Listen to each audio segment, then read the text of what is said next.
वचनको पक्का देखिए प्रधानमन्त्री बालेन शाह अनि खोरमा पुगिन् एमाले सांसद रेखा शर्मा। सरी नानु, तिम्रा पीडकका विरुद्धमा मुद्दा नचल्ने बनाएछ सरकारले। नआत्तिनु, समय आउनेछ।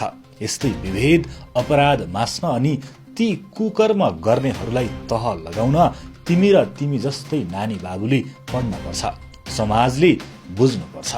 आजभन्दा 1.5 वर्ष अगाडि बालेन शाहले आफ्नो फेसबुकमा लेखेको स्ट्याटस हो। त्यसबेला एउटा मन पोल्ने घटना सार्वजनिक भएको थियो। नेकपा एमालेकी लुम्बिनी प्रदेश सांसद रेखा कुमारी शर्माले एक नाबालिकालाई आफ्नो घरमा कामदारको रूपमा राखेकी थिइन्। ती नाबालिकालाई न त पढ्न दिएको थियो, उल्टै दानवी व्यवहार गरिएको थियो। काम नगरेपछि खान नदिने, कुट्ने गरिएको थियो।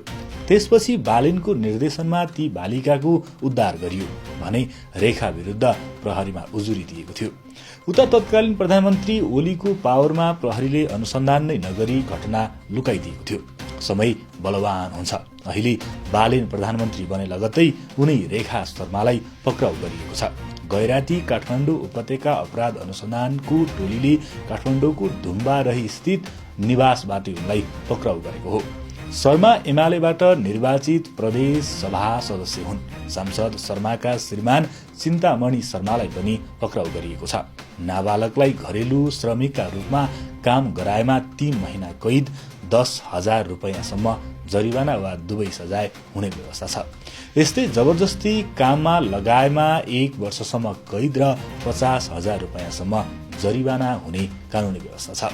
बालेन सरकार बनेसँगै सत्ताको आडमा जोगिएकाहरू एक एक गरी खोरमा पुग्दैछन्।